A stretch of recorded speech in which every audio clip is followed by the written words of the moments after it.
Good morning, everybody, and welcome to today's webinar. My name is Janet Harkin, and I'm delighted that you can join us today for our latest Policy and Practice webinar.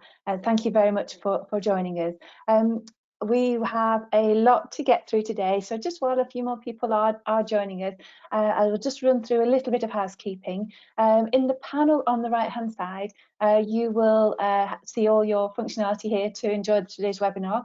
I'd like you to raise your digital hand and give me a wave as if you were for an audio check. And also in the same panel as well, you'll be able to see where you can ask questions. And I do encourage you to ask questions throughout the webinar. We've got some great speakers lined up for you today, and I'm sure you'll be very interested to hear what they have to say. Thank you very much. We have some downloads for you in that same panel. You should be able to see a couple of handouts, and we'll come back to those in a moment. There's also going to be a couple of polls and also a survey at the end of the webinar, so nice and interactive. We do aim to have you on your way by 11:45. And no need to take notes today because the slides and this recording will follow automatically. If you are on Twitter, please do give us a follow and we will follow you back. You can find us at policy_practice and we'd love to connect with you there. Brilliant, thank you very much, everybody. Just a little bit of introduction for those who are new to Policy and Practice. Just before we get started, I would like to say that we're an organisation that exists to give the best support, to help you to give the best support you can to help people on their way. And we do this in a number of different ways. So yeah, we're a team of policy professionals with extensive knowledge of the welfare system, and everybody in the team is passionate about making social policy work. We also have our analytics area, which we're going to cover a little bit about today. We help over 100 local authorities to use their household level administrative data to identify households who are vulnerable, target support, and then track change, track the interventions over time, and delighted that we're going to be able to talk a bit about that today. And also, some of you may know us via our award-winning benefit and budgeting calculator, which engages over 10,000 people every day and helps people to understand the steps that they can take to increase their income, lower their costs, and ultimately build their financial resilience. And again, we're going to be talking a bit about that today, which is great.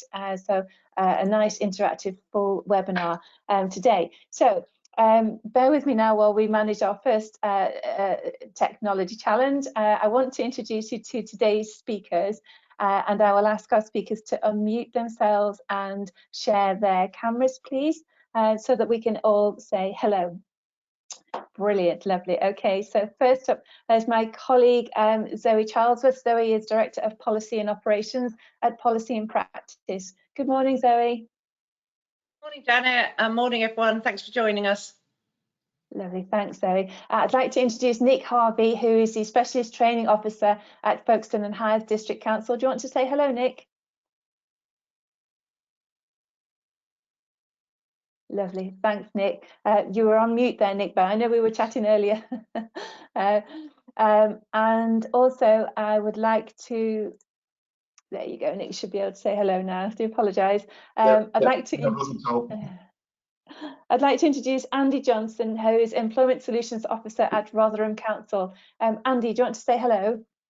Yeah, morning, everybody. It's nice to be here. Lovely, lovely to have you. Thanks, Andy. And also my colleague, Adam Kenny, who's Business and Account Manager at Policy and Practice. Adam, do you want to say hello? Yeah, morning, everyone. Hiya. Lovely, great. Thank you very much. And we should be hearing from everybody very shortly. Thank you, everybody. So while we, just before we hand over to our first speaker, what I'd like to do is just to take you through the agenda and what we're going to be covering today. So Zoe is going to talk to us about the latest information and stats and figures on household finances as they currently exist now, you know, how household finances has been impacted by the pandemic, and that's now, and a look to the future as well. And Zoe's also going to talk a little bit about the challenges and opportunities that exist to boost people's incomes. Then we're going to hand over to Nick, who's going to talk about how Folkestone and Hythe District Council are using data to increase people's incomes, and lots of really interesting work that the team there are doing. And then Andy is going to talk to us about what Rotherham are doing to increase people's incomes and their employment opportunities. They've won an award for their employment opportunity work as well. And then Adam's going to talk to us a little bit about software tools that can help. So that is the plan for the agenda today. But before we do that, before I hand over to Zoe, I would just like to serve our very first poll, and we'd just like to hear from you in the audience how your caseload has changed in the past year. So let me look at the poll, and you should be able to see something coming up on your screen now. And what we're asking you here is, how has your caseload changed in the past year? So please choose as many options as apply to you that are appropriate. So basically, your caseload has grown significantly. Is it that you're helping people who've not engaged with your services before? Are you finding that the people that you're working with have lower financial resilience? Are you finding that you're providing more employment support than before the pandemic? And are you finding that you're helping more people in debt? So please do choose as many as apply to you, and we'll be very interested in these results. Great, I can see that the poll is going a bit bananas, so lots of people are busy voting, so we'll leave it there. I'll leave it for a couple more seconds now. Brilliant, and we will find some of these areas are what we're going to be hearing about from our speakers today. Great, lovely, thank you very much. This is a very interesting poll. Let me close the poll and then share the results, which you should hopefully see on the screen right now. Very interesting. So what we're finding, you're telling us that 37% you're saying that we're helping people who've not engaged with our services before, closely followed then 25% by your caseload has grown significantly, 21% you're helping more people in debt, and then half of that again, so people have lower financial resilience, and only 5% chose that we're providing more employment support than ever before. Very interesting results. Zoe, would you like to have any comment on those findings, those results? Yeah, I think actually probably most of the organisations we work with could have probably ticked all of these. They're helping more people who've not engaged with us before. I think this is one of the things that both Andy and Nick will be covering later on. There are new people coming. When we look into the data analytics, and especially when we do longitudinal analysis, we can see households being represented in the low income data that haven't been there before. And welfare support is a maze. It's an absolute maze, especially with the increase in discretionary support. And so, yeah, I can see that a lot of people who are newly approaching welfare benefits just need some support to help them know where to go. So I'm not at all surprised. Brilliant, lovely. Thanks, Zoe. Let me close this poll now and then hand over to yourself. Brilliant, excellent. Okay. Thanks, Lovely, Janet. Zoe. Thank you. Yeah, I'm just hoping to set the scene because we've got two frontline organisations who are going to be covering off the really important work they're doing in helping people move on from crisis. But I think we need to understand the level of that crisis before we get to that stage. So I just want to have a quick a sort of look backwards to where we were before COVID hit. And really in the UK, a lot of households weren't ready to face crisis. The most important statistic on this slide is that 41% of households don't have enough savings to live for a month without income. So any crisis is going to have an immediate impact. It's not going to be over long term. A lot of households didn't have the resilience to see through a few months of lower income. Thanks, Janet. And I put this in there because I think the UC claims, this goes right back to March last year. So this is at the very start, the height of the pandemic. The increase in UC claims was just, nobody could have predicted it. The DWP did deal with it absolutely brilliantly, and I think that needs to be acknowledged. But nobody expected this. You know, there was nothing planned that this was going to happen. And in fact, it showed that the online claim mechanism did work well. But it also meant that those frontline organisations that we're going to hear from later had a huge number of huge increase in their caseload, and many of these, as we've you've already indicated from the poll, are people who have never interacted with the benefit system before. Thanks, Janet. So really interesting work by Citizens Advice to look at debt at the end of 2020, so fairly recently.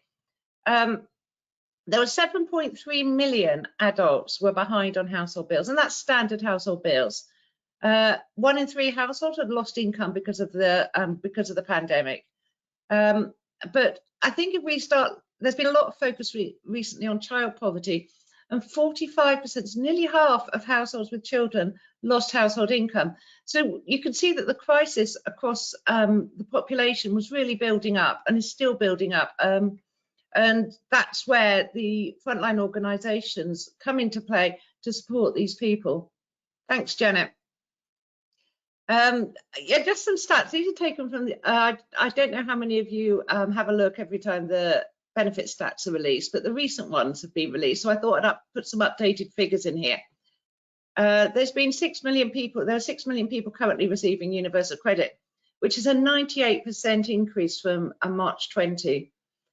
The average award is 770 a month, and that is actually higher than the median award because it's a bit skewed because some people with larger families or with higher rental end up increasing them. Sorry, my median spelt wrong there. Sorry, Janet.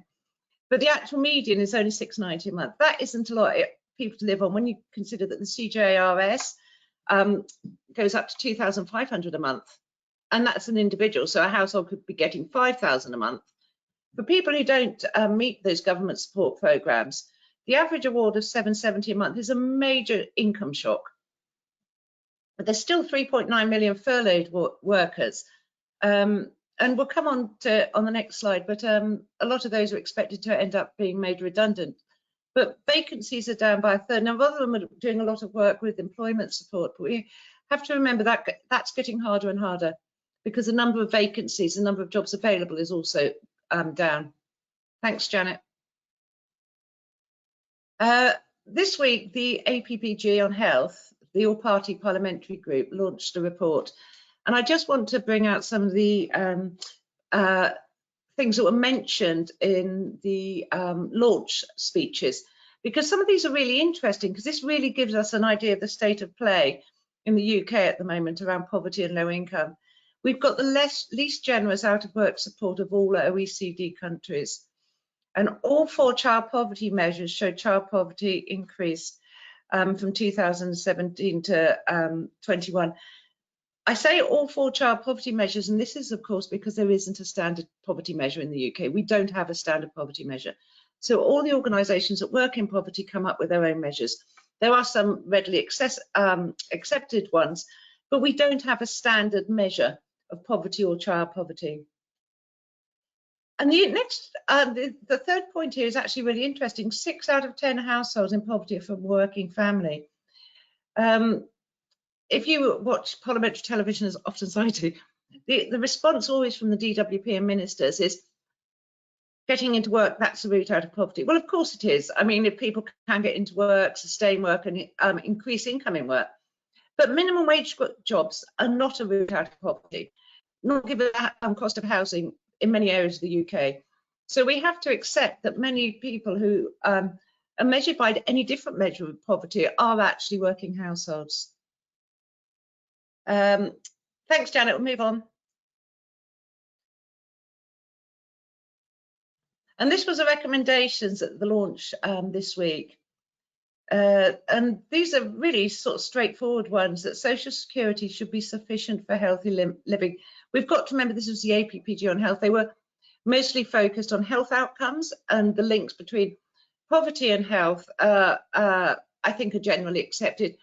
But they, in the report, they introduced lots of new research, specifically by the University of Newcastle.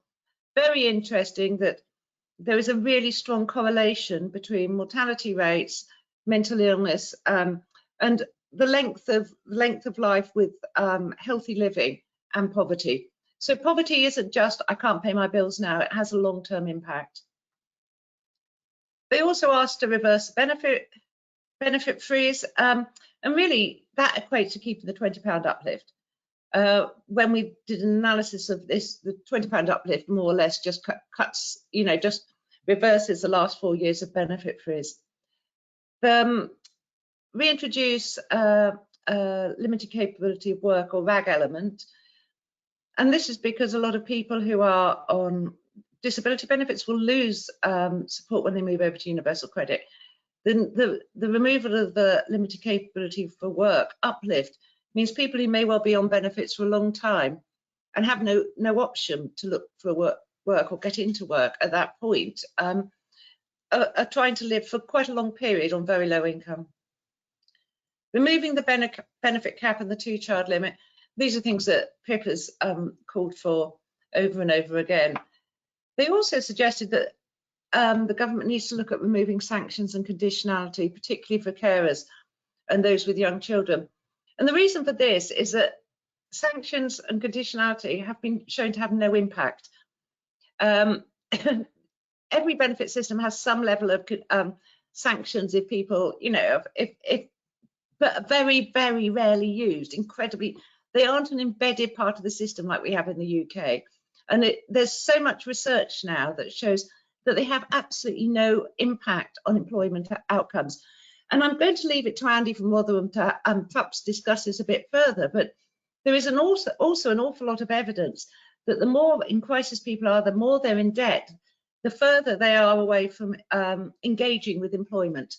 So you create further economic crisis within a household by introducing sanctions.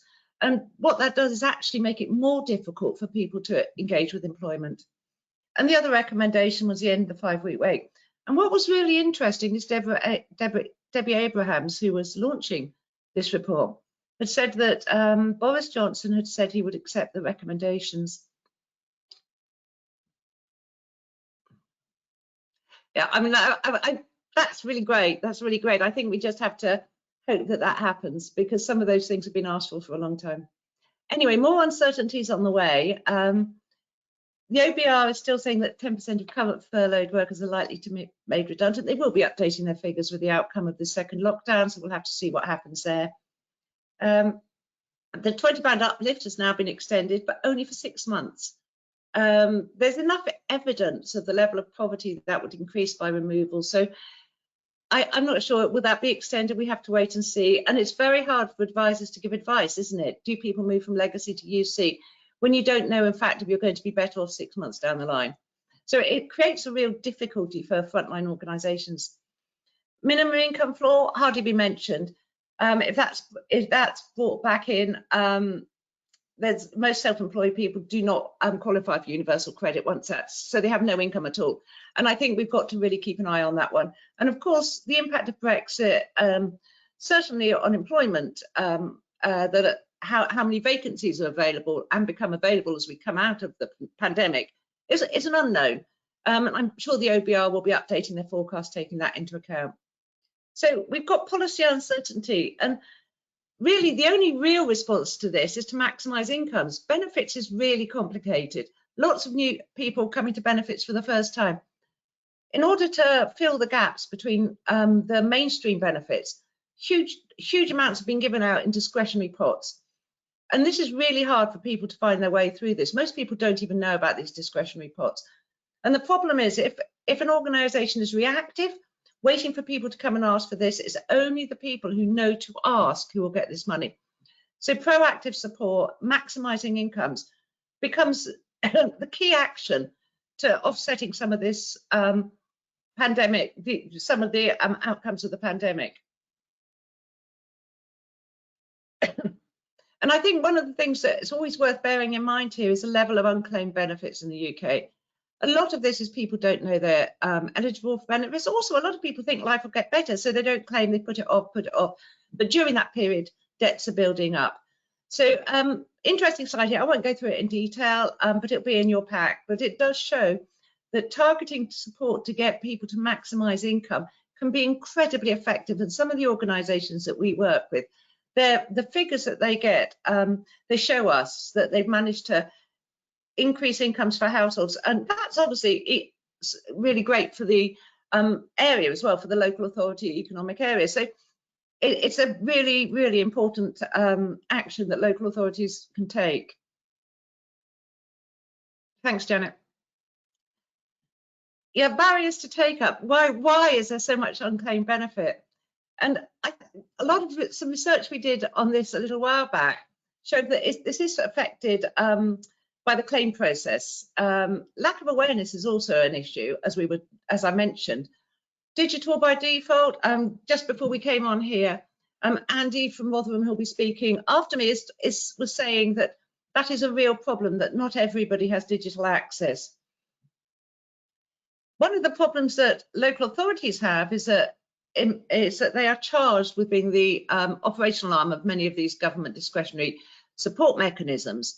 But at the same time, the administrative data sets that they hold as people move over to universal credit aren't as rich, not if you compare them to the data they held on people on housing benefit, which means that targeting support can be challenging. And there is a lack of universal credit data. Councils only get the universal credit data for those people who want to claim CTR.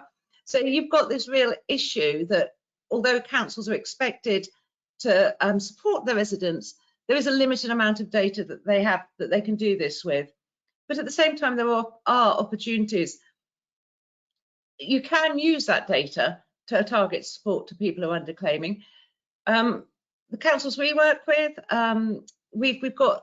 we've understanding that data more and more and pulling more and more elements out of it. So you can actually, that universal credit data becomes richer and richer.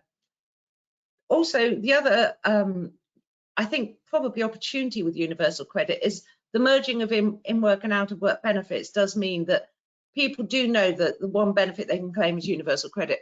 It's those discretionary support that is missing for most people's sort of welfare knowledge. The other area that I just want to bring up, because it's really important to us at PIP at the moment, is this using the universal, using the council asking for UC data for people who they feel could make a CTR claim. And that link between universal credit and CTR means that local authorities could be being much more proactive in encouraging people to claim CTR. We're working with a few councils to try and see how that can be almost an automated process. If you want to find out any more about that, just do give me a call afterwards. Thanks, Janet. So getting back to why data is important to support residents, maximising income. This isn't just councils, the housing associations, the citizens advisory work, doing extraordinary jobs here. I mean, absolutely amazing. Maximising income of people who either they target support at or who come into them.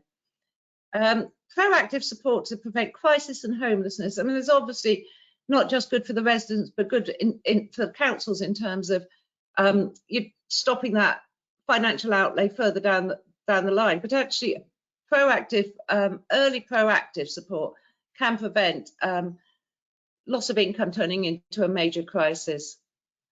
And targeting discretionary funding. I'm really passionate about this. The problem is if you end up with a lot of benefit support coming from discretionary pots, it'll go to those who shout loudest. Targeting of that discretionary funding starts becoming more and more important as the government uses that mechanism to a much greater extent to plug those holes in the welfare benefit system.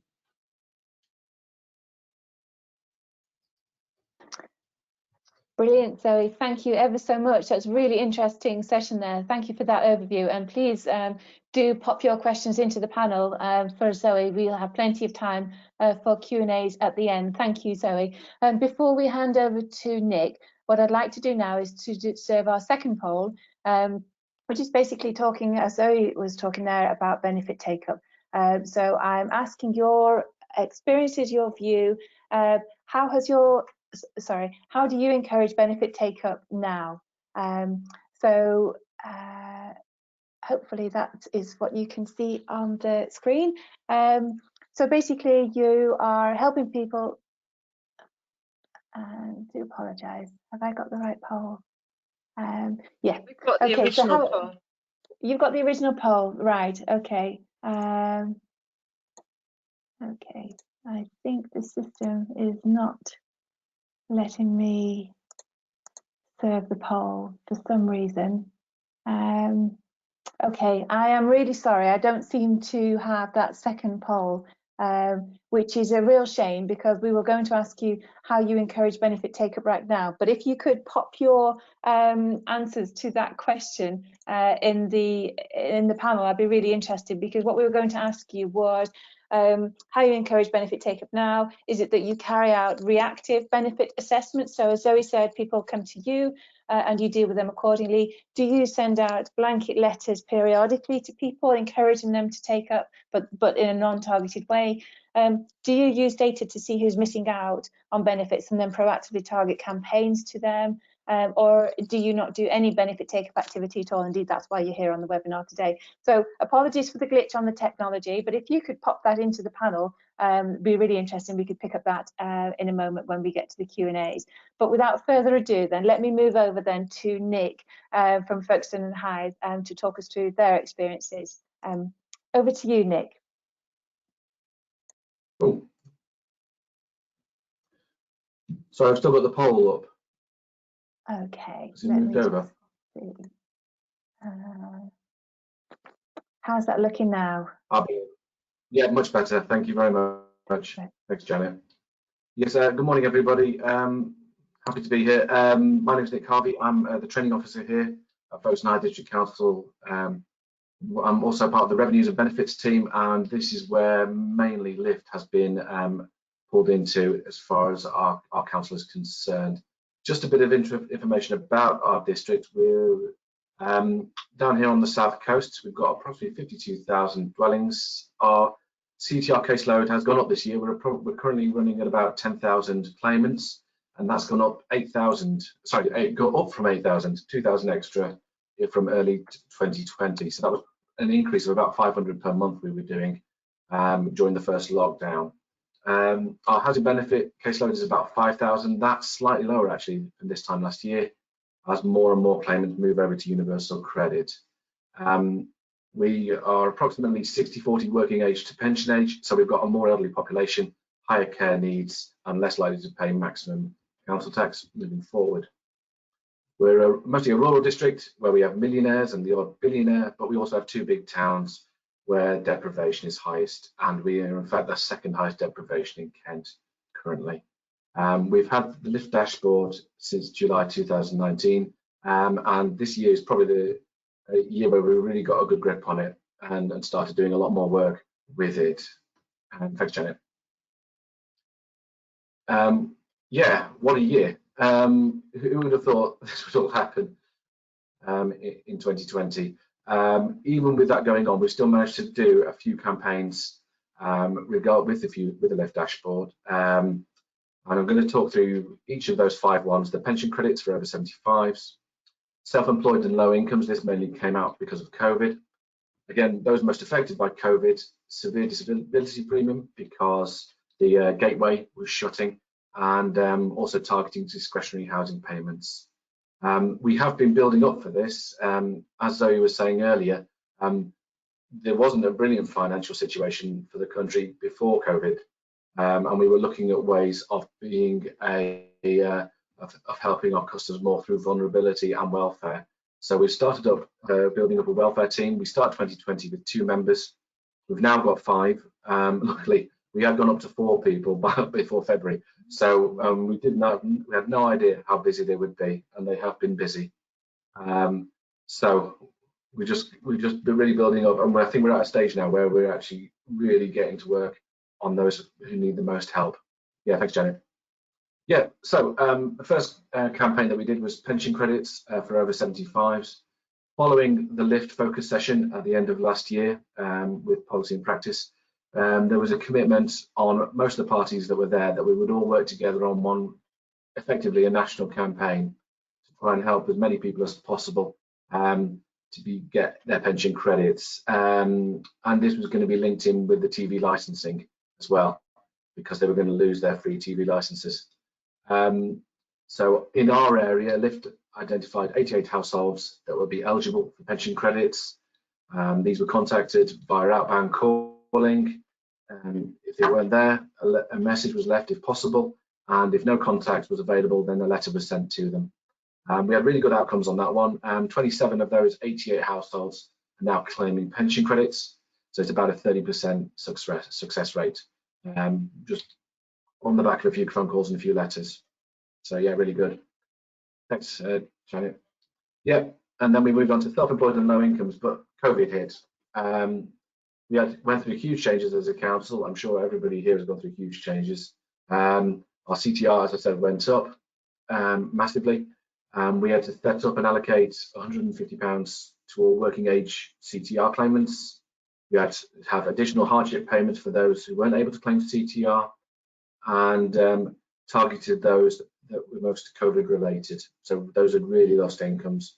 We've also had to arrange and administer the £500 track and trace payments. And we've also, during lockdown, we've reallocated resources so that visiting officers contacted those LIFT identified as being self-employed as well as families on low incomes. So we basically moved them from being visiting officers, lockdown, couldn't visit, to then making the calls in order to help people maximise their income whilst everything was going wrong in April and May time. As they were visiting officers, they knew particular areas very well, that we split the groups down into wards to make it a bit easier for them and to make the numbers a bit more manageable. So they weren't doing too many. Okay, thanks, Janet. Brilliant. Yeah, and then our third one was those most affected by COVID. In the summer, it did calm down a little bit, so we just needed to, we took a bit of time, and we had another look about those people that we wanted to target and wanted to really help. And we realised that while the £150 for all working age council tax reduction claimants worked well, as it had to be rolled out quickly, we needed to do a more targeted approach, because in reality, people got 150 quid for not doing very much. So those that were unemployed before COVID were still unemployed. They got £150 and their circumstances have not changed. In fact, their circumstances increased because of universal credit uplift and things like that, and higher local housing allowance upscales and things. And we used LIFT to identify those who weren't either in the data set or were working in January 2020, but then were not in work in September 2020. So basically, those are people who were on high incomes relatively, or not in the data set, to those that were suddenly in the data set and not in any work, not in work by September 2020. So those incomes that had dropped, and more importantly, those that were new to the benefit system. Zoe's just had a quick talk about that one earlier, about people who are not experienced and not used to moving around the benefit system. Looking at all those in our area, we had just over 1,200 households, far too many to contact individually. So we used LIFT to look at the financial resilience to break down to a more manageable figure. Those that were in crisis, because there's a struggling, at risk, in crisis and coping. So those were in crisis, they needed our help straight away. So we managed to identify 46 households in our area, and they were all contacted to try and maximise their income and get what they were planning, if possible, get what best we can do for them. Try to claim as much as they can. Okay. Thanks, Jenny.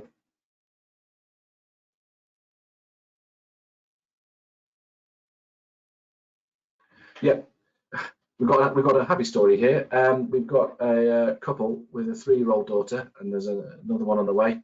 Mr. had lost his job with the local holiday company. They owed £1,600 worth of council tax over this last year and the year before that.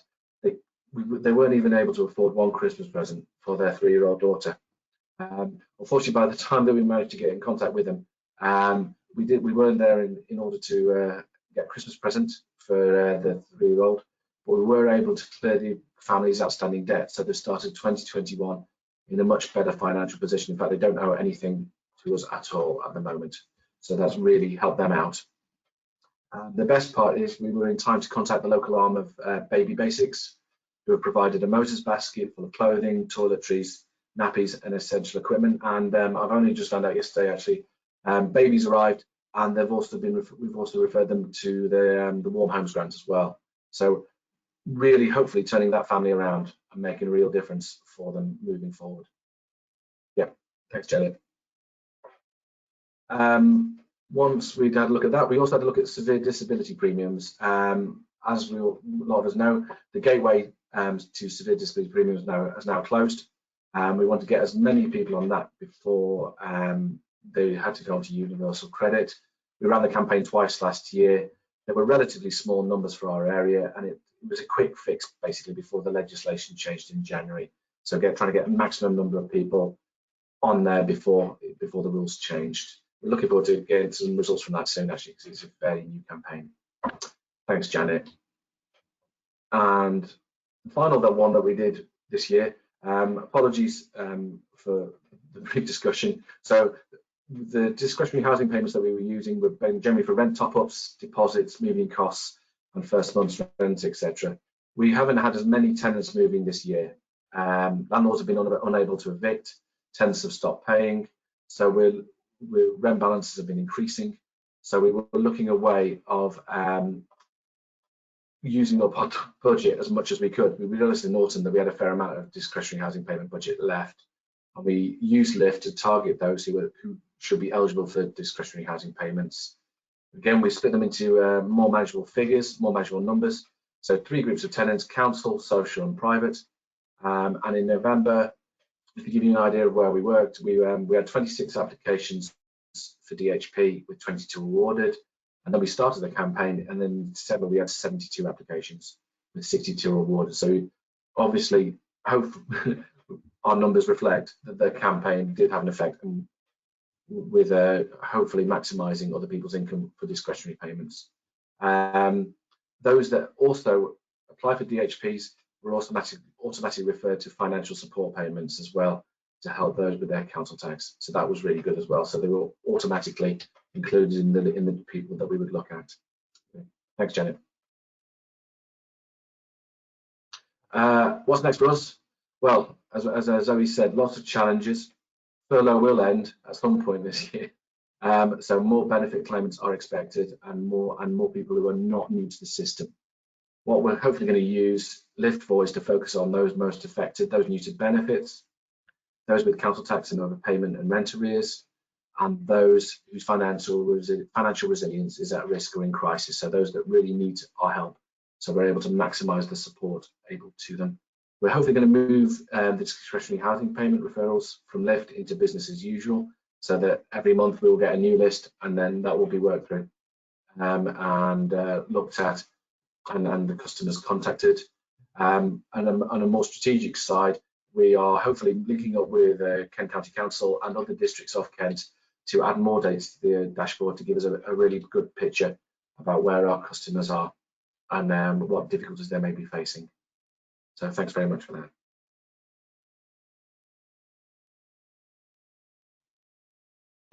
Brilliant, Nick. Thank you ever so much. I am hesitating because I'm fielding all of the questions coming in from everybody, which is fantastic. So lots to look out for in the Q&A. Yeah, brilliant. Okay, so but let me move on. Thank you ever so much, Nick. And as I say, yeah, more prompts for people, please, to add more questions into the panel, and we will get to them in plenty of time. We want to leave loads of time for Q&As. Thanks, Nick. In the meantime, let me hand over straight away now to Andy Johnson from Rotherham Metropolitan Borough Council. Lovely. Thanks. Over to you, Andy. Morning, everyone. So I'd like to share this morning about the Pathways to Ambition and Success programme that we're running at Rotherham Council. So basically the Pathways project is funded by the European Social Fund and the Housing Revenue and Accounts within the council. We're a team that are set up to help the people of the Rotherham Borough, so that's all residents, not just council residents, in their needs for employment, training and education. Before COVID, there was just one employment solutions officer that sat within the housing team at Rotherham Council. And since October 2020, this has expanded very quickly to a team of 11. Because of the need and the success of that one individual as well. The team basically offers a wraparound support from those that have just recently left work and have never claimed benefits and have no awareness of support that is available, to those that may be longer term or need reskilling in a new sector. Thank you, Janet. So one of the things that people find most interesting about the project that we run is that it sits within the housing department of the council rather than maybe a revenue and benefits section. Now, this has allowed us, it's really opened up the opportunities, as I said earlier there, to reach people that are completely unaware or have newly become redundant or let go from their jobs, that are starting to fall into debt with their council tax or arrears on their rent, so that we can get in early and start to offer solutions and assistance to move forward. So there are 5 solutions officers in place whose role is to point them to employment and ready them with CVs and things such as that. And then the support element that look to the further barriers that are not necessarily as prevalent. And then in that team as well, we also have access to advocacy and appeals. So any one of our customers getting sanctioned or rejected on a benefit can go through our appeals officer for advice and assistance with an appeal. And we also have a pre-tenancy assistant attached to any of our applications to move into new housing to ensure that that's affordable and they're able to sustain the tenancies. Thanks, Janet. So moving on to the support. So the employment support officer's role is to assist in breaking down barriers and provide access to support services. So on the next slide, you can see there's quite a number of barriers that we've added here. Thanks, Janet. But this is just a small part of the barriers that some of our customers are facing. So our employment support officers will help people to access health services, advice on who they should contact and who is the best person to get that external support, provide support to local substance use facilities for alcohol and drug addictions, financial and debt, and as it mentions there, assisting with the policy in practice calculations, budgeting advice, and again, telling people what is out there in our communities that they may not be aware of. They also look at childcare entitlements and advice in terms of what a person can receive and benefits. So looking at people that are coming into us that are in particular that are new, that are unaware of the benefits system and what they're entitled to. Producing calculations and letting them know exactly what they should be applying to. And then on housing as well, so people that may be in a predicament within housing, giving information and advice on who to contact or what they can do about that current situation, as well as helping new customers to register. Like I say, just touching on the amount of different support needs that people have there. So the use of policy in practice within the support role in particular is absolutely vital to the work we do. As I mentioned before, it's utilised to see if someone can claim a benefit that they're unaware of. It's used as a motivational tool as well. What better way to show someone how they can improve their situation by entering employment and seeing that big difference as a financial figure. It can also be used as people are unaware or scared of the change from moving from benefits to wages, not understanding fully what they're entitled to, not knowing how they're going to pay the bills on a monthly basis. So the policy and practice tool really gives us some insight and the customers some insight on what it's going to look like in the future for them. What I would say about the tool as well, it's been absolutely key to identifying other barriers. So for example, going through income and expenditure, we can see if someone is spending, a proportion of their benefits or wages on things like smoking and alcohol use, and then we can provide further assistance for that as well. One thing that we do is all customers that enter employment will complete a calculation, and this is to assist them, as I mentioned earlier, in that move from benefits to wages and what they can expect to see as a difference. And then we can help them budget that move as well. Thanks, Janet. So moving on to the training and employment side. So myself as an employment solutions officer, it's about helping the people of Rotherham to access learning and training, in particular to maybe upskill from a COVID situation where they've been in work and their current sector is now decimated and very difficult to get back into, and we've got to look at how we can upskill and reskill the people of Rotherham to access new opportunities that they may not have considered before.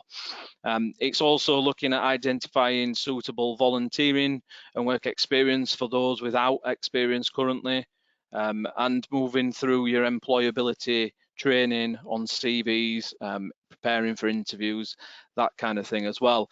It's also about looking at where we can attach some of our funding to help individuals in their first couple of weeks at work as they're managing that transition from benefits, or to access IT in order to be able to upskill themselves online whilst face-to-face training is closed.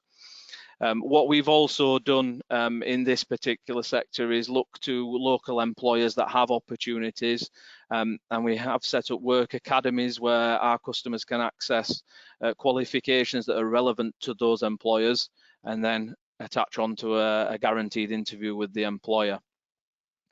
And we've expanded across the entire of Rotherham and into most of the Sheffield City region about the number of training providers that we connect with, to maximise the training courses available to our customers.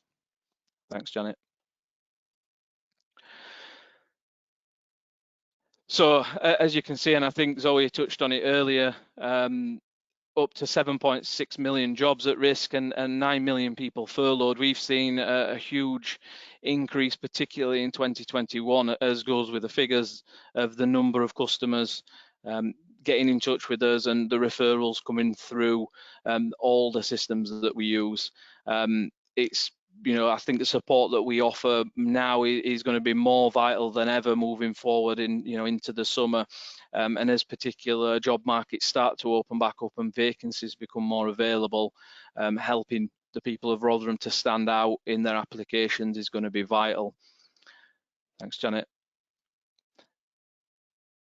So we support everyone within Rotherham of any background, of any experience, in order to try and help them find work. Things have been tough during COVID, and a lot of things have changed in how people look for work and interviews via computers and things like that. So this slide is looking at basically saying we provide the opportunities for everyone, and we will try to find ways of assisting people to access what they need. Thanks, Janet. So touching on that as well, we work in the community. We've expanded our connections with just a few, again, of the partnerships that we have running at the moment, as well as your job centre, DWP, and that kind of connections as well. We're working with Clifton Learning Partnership to assist the Czech, Slovakian and Polish communities in Rotherham. The Rotherham Advocacy Partnership, who are a partnership that support young parents. The Rotherham United Community Sports Trust, who support between 18 and 24-year-olds in helping them reduce the barriers. We're working in connection with them as well. The Lighthouse Women's Community over in Wath upon Dearne, that help to support survivors of domestic abuse. The Rotherham Ethnic Minority Alliance, which again outreach to different communities within Rotherham, and some local housing associations as well. Thanks, Janet. So moving on, we'd just like to provide some case studies of where policy and practice has really been useful to us and customers on our caseload. So there will obviously be more detail in the slide for you to read later, but touching over it, basically, we had a customer who was looking for full-time employment as a single parent with a 2-year-old child. She needed full-time childcare if she wanted to move into full-time work, but was concerned that the level of the salary of the job she was looking at would mean that she wouldn't qualify for universal credit and be much worse off having to pay a majority of the childcare herself. We use the calculator to input the salary details, the hours of childcare, and produced a calculation to show that the customer that she would actually be awarded £645 of universal credit per month.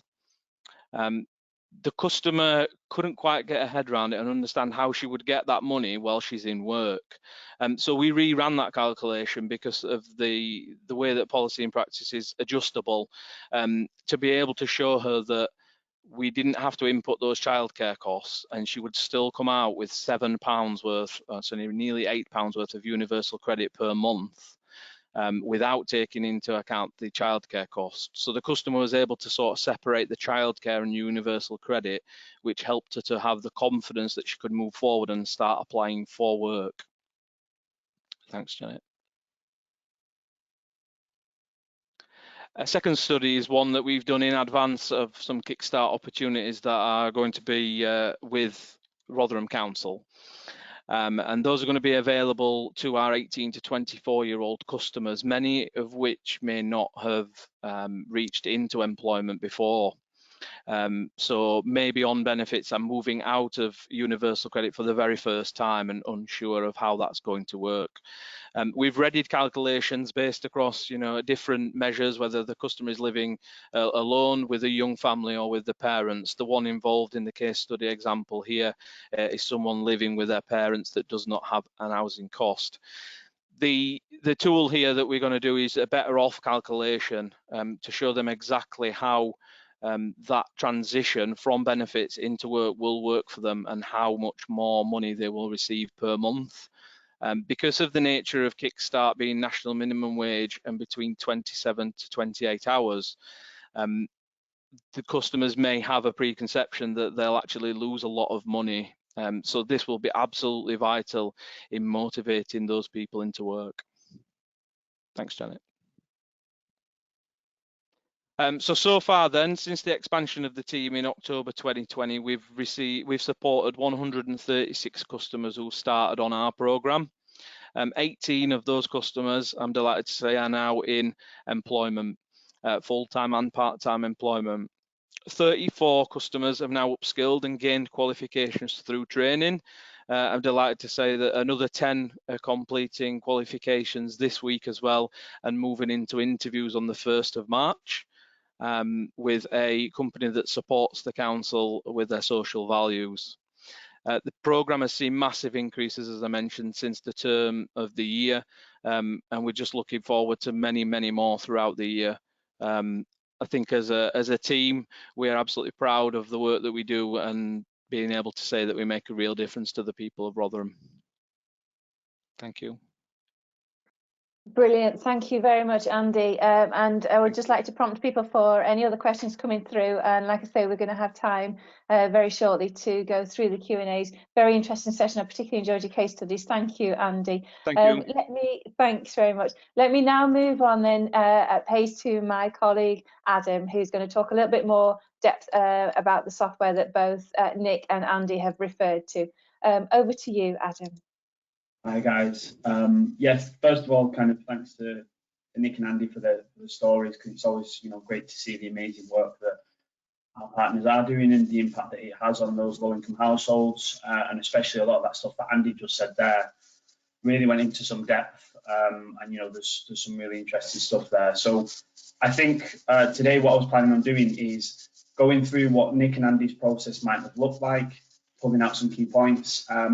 And one of the key things that I picked up from what's been said so far was that there's different levels of vulnerability across these households and different levels of support that is required. So some of them need a short-term boost, some of them need employment support and benefit maximisation, and some just need to get through to the other side of COVID. And that's kind of what we're going to go through today and focus on a few key parts. Thanks, Janet. So if we just start with kind of what Nick was talking about before, he did mention that kind of, there was a £150 council tax reduction for everyone, which, was a fantastic kind of piece of support in the short term. And then, we mentioned that in the long run, those who are kind of unemployed would still be unemployed, but, there are some of those people that do only need that short term boost. We also had the discretionary housing payments campaign, which again, a fantastic tool, sometimes literally a lifesaver for certain households, and is kind of focused on that short-term support. But that did actually allow for kind of Folkestone and Hyde to clear off some of those arrears before the new year, provides that kind of short-term boost to those families' income, and potentially see you through that those tough times.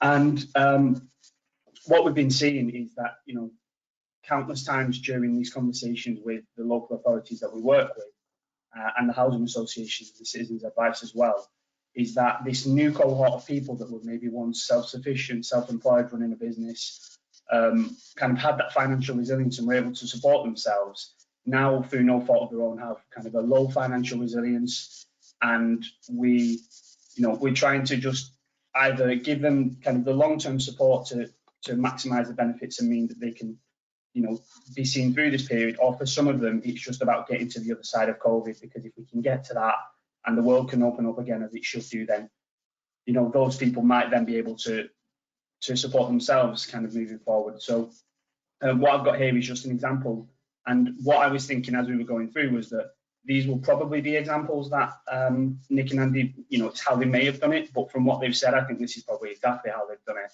So we've got here we've just identified those people who are in council tax arrears, are in crisis, meaning they don't have enough income to cover their housing costs, and haven't received a discretionary housing payment this financial year. So as an example on there, that would be the people that we could work with. And then, as Nick was saying before, you can drill down further into those, kind of however you wish, into which cohort you think is most vital to work with first. Thanks, Janet. And Nick was also mentioning, I'll come on to kind of Andy's points in a moment, but if we keep with Nick for a moment, that Folkestone and Hyde ran a pension credit campaign, had a 30% take up, which is absolutely fantastic for those households, and by definition is kind of a more stable long-term solution to improving financial resilience. And it targets one of those key vulnerable COVID groups as well. These households who have had more income and been able to pay off any arrears may have afford their gas and electric and all the other benefits that come with being able to do that. And from Nick's point of view and Folkestone's point of view, they would be able to identify that cohort pretty much through one click through the Lift dashboard, but then would be able to delve into those further. As he said before, if they came down to a caseload of 1,200 people, they might want to drill down further into a specific group, and that's kind of what this page is about here. Thanks, Janet.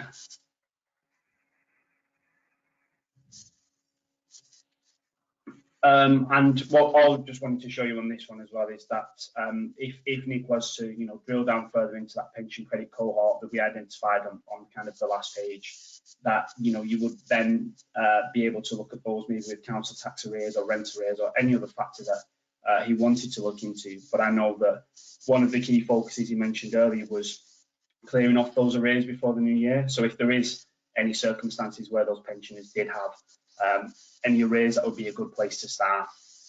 It's just one way to kind of look at that. Thanks, Janet. And then the next two pages that you're going to see are just kind of how we track the outcomes of the work that teams like Rotherham and Folkestone and Hyde and some of the others have done. Enables you to track the results over time, to see the financial and social impacts of the work that you've done, and actually provide some kind of return on investment, but return on the amount of work and resource that you're putting into something and how it's actually impacted those household lives. And I think that's kind of a really important thing to be able to look back on and be able to count. And just kind of the same for the next one, but showing kind of, again in Nick's example, we're looking at which groups within the cohort have moved from, for example, in arrears to not in arrears in Nick's case. And with the DHP campaign, we could look at how many people have been able to be moved out of arrears by the kind of the new financial year, and that will put the council in a better stead. Thanks very much, Janet. And now kind of if I just move on to sort of some of the stuff that Rotherham was saying and Andy pointed out. Again, it's all about ensuring that the residents are in the best financial position possible, which is, there's a few ways to do it. And the first and the main point of the webinar today is kind of income maximisation. So through the calculator that Rotherham have been using, they'll be able to say, you know, these are all the benefits that the individual should be receiving, and there's a quick and easy way to apply for them. But also you're able to change those scenarios. So we have a few scenarios here in the on the slides, but I know that Andy was talking about some other ones that, you know, that they did. The lady with blanking on exactly what the scenario was that Andy was mentioning before, but be able to change those scenarios to whatever they wish and see what the impact of changing the hours was. I think it was the childcare costs, and see, you know, and just evidence to people that that is the situation now and how it will change moving forward. On to the next one, if that's okay, Janet.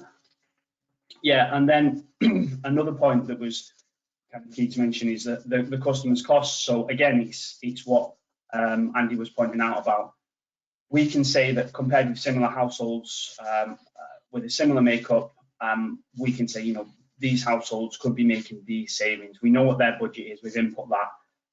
It's important to income maximise for these households, but if we can minimise expenditure where possible, especially if it's stuff like alcohol and smoking, and then of course Andy mentioned, you know, we're able to signpost those people to other services as well, to work with, you know, to help with those issues and kind of move into, you know, not only a financially better position, but a better position kind of with a wider picture. Thanks, Janet. And then, yeah, we were saying again about this same lady in terms of going into work, not only with the changes to childcare costs, but one of the biggest factors and the biggest feedback that we get from employment teams and welfare support teams, that if we try to encourage people back into work, they're often off put by the fact that they'll lose their universal credit. They feel that they may end up with less money, and we're able to say, no, here's, you know, for every pound and pence that you earn more or you do more hours, this is how, you know, what the change will be, how your universal credit and net earnings will be affected. And it gives that customer the confidence to go back into employment. And I think that after COVID, when there's going to be kind of a lot of people searching for work, whilst probably in receipt of benefits, because we've seen those UC numbers go up so hugely, this kind of capability will be absolutely crucial for those households. And then on to the next one, Janet. And then I think that just one last thing to mention, that a lot of local authorities and housing associations have found absolutely crucial is the self-serve calculator. So we know that, and I've mentioned a few times, this new cohort of people that are new to the benefit system. They've kind of never had to claim before, but have, for the most part, been capable enough to do that. And I know that a lot of the organisations have said, you know, for those who are capable, if we can get them to do this calculation themselves, apply through, you know, the links that are on the calculator, and, you know, improve their financial resilience and their income, that's fantastic.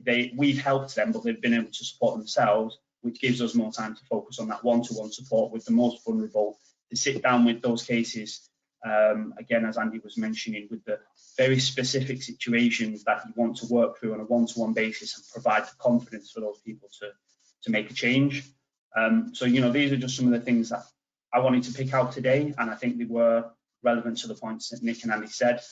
I'd love to go through this in more depth. Unfortunately, we've only had kind of a limited amount of time, but if anyone does want to set up a meeting, feel free to kind of just drop us a note and we can arrange that. And yeah, thanks everyone for listening. Brilliant, Adam. Thank you ever so much. That's really interesting. And the opportunity to have a play and as Adam says, you know, look at that software in more detail. You can request that in the follow-up survey automatically. Now, I've got some fantastic questions that I would like to ask our panel. So I'm just going to put my camera on, and if our panelists could do the same, that would be amazing. Let me just get my questions up. And yeah, okay. So I have a question. I think I'll start, Zoe, with you, if that's okay. And it was a question here that says, and it was relating to your points, I think, about the barriers and challenges of people taking up benefits. Do you have a sense of how much poverty stigma is a barrier to benefits take up? Yeah, I think it's a really good point, Janet. We know that most benefits have got about a 60% take up. I think a lot of people There's been a lot of poverty stigma through some of the television programs and through some of the media around benefit recipients have always been classified as other. In fact, most people in the country will be on benefits at some point in their life, either child benefit, pension. You know, most people will be on benefits, but most people see benefit recipients as other to themselves, which means that once people have to claim, I think there is always this reluctance. The problem with that reluctance, of course, is it builds up debt. And you then end up, if you'd gone for support straight away, you might have managed to get through a short crisis. But once you get into a major crisis, there is this spiral. Joseph Rowntree Foundation has done a lot of work on this. Do go to their website and see it. But this spiral of once people are overwhelmed with debt, overwhelmed, pulled into poverty, once they're there, it's very hard for them to get out.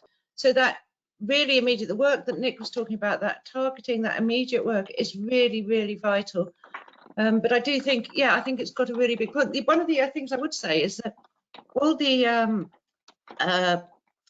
surveys at the moment are showing that people are much more supportive of increasing benefits and having a proper benefit level people can live on in this country.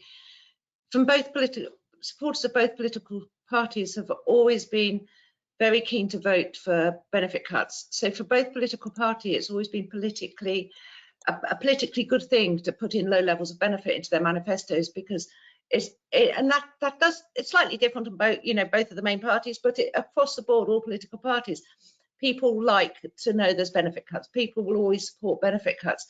And I think that's changing. And all the recent surveys have shown that is changing. So with this sea change, perhaps we shouldn't look to going back to how we were before. Perhaps we should be looking at an opportunity to say, actually, things weren't great before. It's just most people ignored it.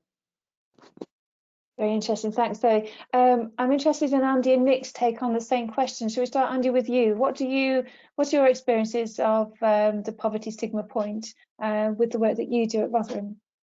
Yeah, I think people are definitely. I mean, I've interacted with individuals that have very much felt that way, and sometimes they feel that they're not entitled to it when actually they are, and they're unaware of the, you know. And I think a massive point there from Zoe is that they can get into further trouble, which then takes them further away from the employment market. So it starts to affect an entire life. And I do think there is at times a stigma.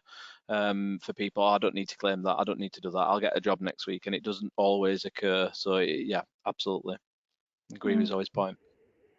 Lovely, thanks, Andy. And how about yourself, Nick, at Folkestone and Hythe? Down here, yeah, I think it's actually becoming a lot more acceptable to put your hand out. Actually, with a lot more people have been furloughed, and they realise that is a government-supported scheme. And even working age, there seems to be a lot less in the papers nowadays about, you know, people, isn't it terrible that they get all this money for free? Well, actually, it's been bandied around quite a lot over the last year. A lot of people have got an awful lot of money over the last year from the government. So I think that hopefully there is a bit of a sea change, and people are going to be encouraged to pay for to get what you want. Speaking personally, from when we've done the pension credit campaigns, there has been pushback from certainly a number of pensioners who say they don't want it, they much prefer the money to be sent on the NHS. And you go, well, yes, fine, that's a lovely sentiment, but then if you had the money, then you'd have the choice about whether or not to actually give it directly to, you know, Captain Tom and all these other places, or give it to the local charities. You'd have the choice then, and it wouldn't necessarily be given to the government. So there is, I mean, judging from the pension campaign, there was a bit of pushback that they didn't want it, even though they were entitled to it. But I think as more people, specifically working age, and with the furloughed and everything like that, I think that there is an encouraging change that people should claim what they want and what they should be entitled to. That's a very, very interesting point, Nick. Did you find a similar response with the other? You talked us through 5 different campaigns in your piece. What kind of responses did you get from people when you were proactively reaching out, offering the support that you were able to, perhaps for the other campaigns? Was it the same? Well, there was a bit more of a pushback in terms of pensioners, because they were used to getting a certain amount of income, and they were happy with the amount of income they received, and they were living not brilliantly, but they were certainly surviving and being able to make payments, and they were tightening their belts when they needed to. Whereas the more the working age, the reason why we'd contact them was they were more in financial trouble. So the things where we highlighted them down, they were already in crisis. Those 46 households, they were in crisis, they needed the money, and we were there contacting them saying, you can claim this money, you can get this money, all you have to do is these things. And then there's a lot more of a willingness to take that on, and if it gives them in a better financial position for filling out a form, then they're able to do that. So there's less of a pushback for working age, in our experience anyway. Yeah. Interesting. And I'm going to stick with you, Nick. Sorry to put you under pressure here. I've got another couple of questions. Okay. Do you know, somebody's asked about the success factor that you used for your pension credit campaign. Did it have anything to do with the characteristics of the households, the methods that you used to contact people, that kind of stuff? I mean, obviously we could go into detail offline, but is there anything that you wanted to say there specifically about success factors for the different campaigns and how they might have differed? I think there's a couple of things. One is to make your numbers manageable, so you've got somebody that's going to be able to contact the person on the phone. Direct contact seems to be outbounding, seems to be the best way that we've had to do it. You can do group mail shots and things like that, but we tend to find they don't have as big a reaction, especially if somebody's vulnerable or they're in a stage where they're ignoring all their bills. They're not going to open up another piece of paper. They're not going to do that. So direct outbounding seems to be the best way to do it. And partly the success rate is a lot of people are at home nowadays. They put their landlines on their phone numbers. They're now at home. So, you know, there's very little excuse for them going, oh, well, I was out doing a job or whatever. No, everyone's working from home nowadays. So, yeah. So it sort of breeds a bit more success. But then pension credits, you're expecting them to be at home more often because they're pensioners anyway. So yeah, so it's sort of double-edged really in terms of more success because more people are spending time at home.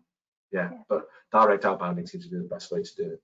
Brilliant, thanks. And I know we've got a case study on our website of work with yourselves at Folkestone Hires to do with the take-up of council tax support and how you've given over £1 million last year with the council tax support take-up with people with UC. So there's you've done a lot of really interesting work with your data, haven't you?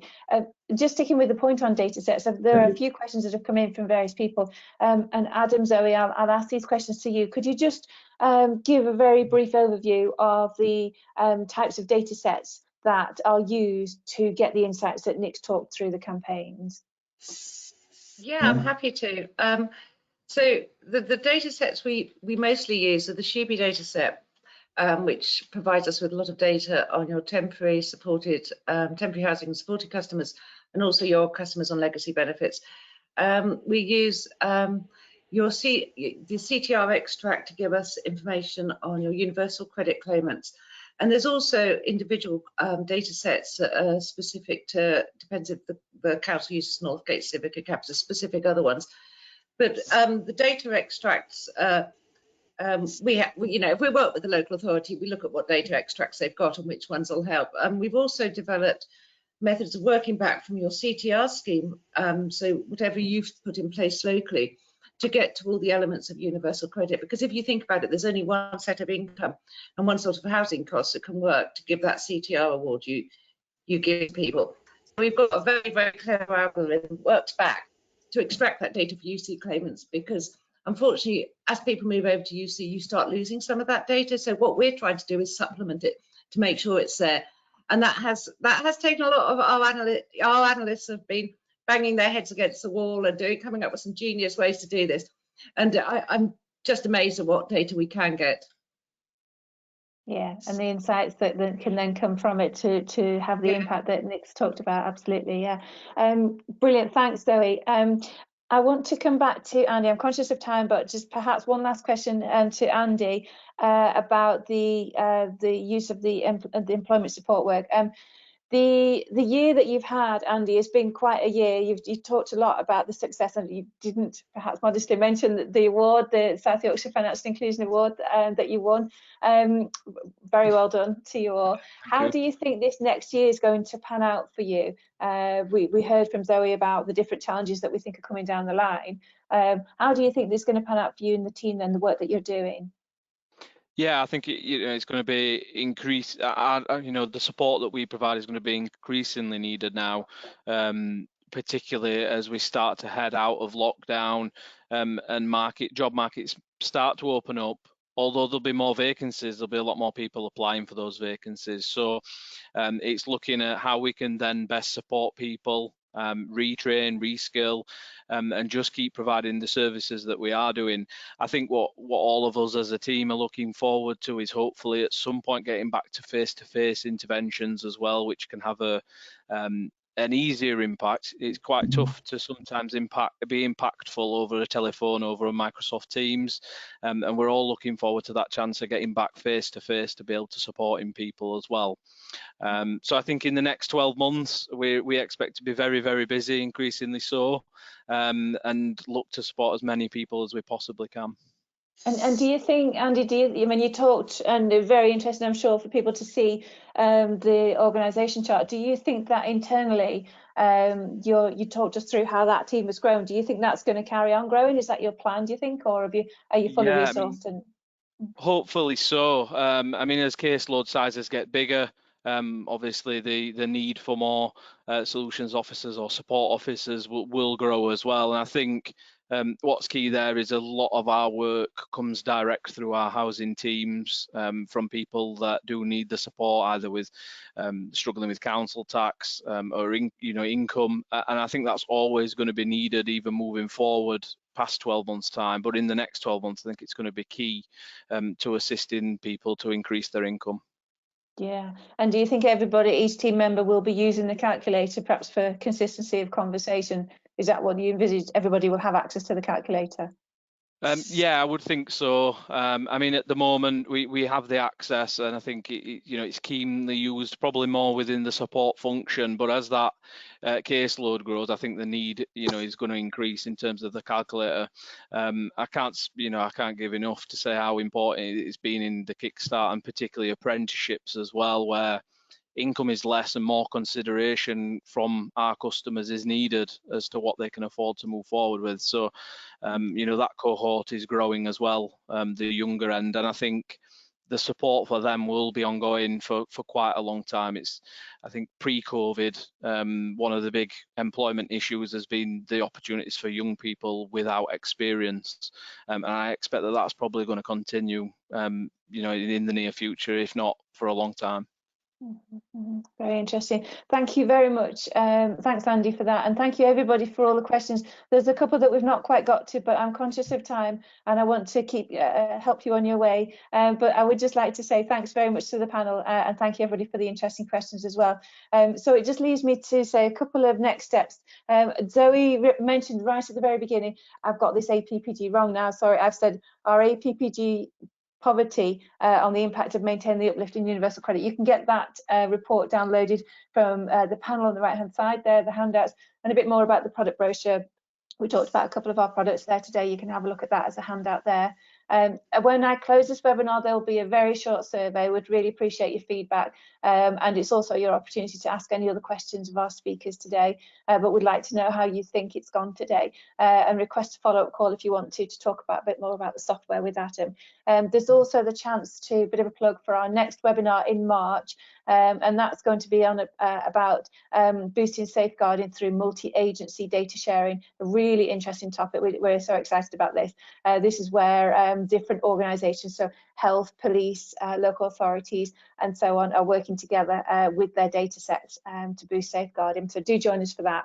And also in the webinar, the short survey, sorry, if you could tell us what other webinar topics you'd love to hear from us, we'd be delighted to line them up. So without further ado, it just leaves me to say thank you very much to our panelists for the really interesting, stimulating conversations that we've had today. So that's Zoe Charlesworth from Policy and Practice, Nick Harvey from Folkestone and Hythe District Council, Andy Johnson from Rotherham Metropolitan Borough Council, and Adam Kenny from Policy and Practice. Thank you very much, everybody, for your time today. It's been great, and yeah, I wish you well on your way. Thanks, everybody. Do take care. Bye-bye for now. Thank you. Bye. See you later.